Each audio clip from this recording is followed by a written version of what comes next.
دوستان عزیز سلام، خسته نباشید، وقتتون بخیر. یه پکیج دیواری داشتیم.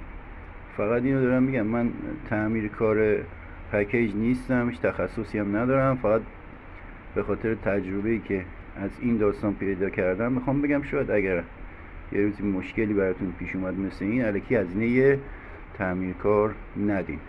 آب گرم کن یا همون پکیجمون یه خط در میون روشن میشد.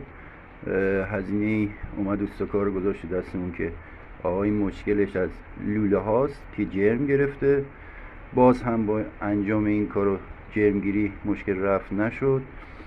بعد اومد قسمت پرده دیافراگم و اینا رو هم تعویض کرد و یه هزینه 2.5 میلیونی گذاشت و باز هم مشکل حل نشد.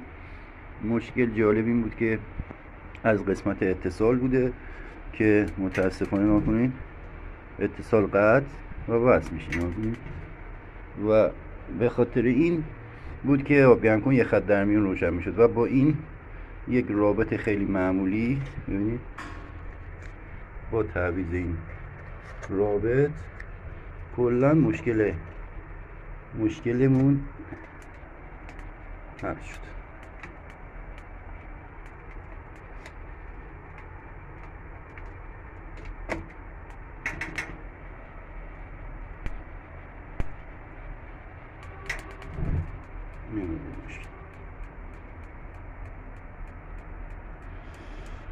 آب گرم کن قشنگ داره کار.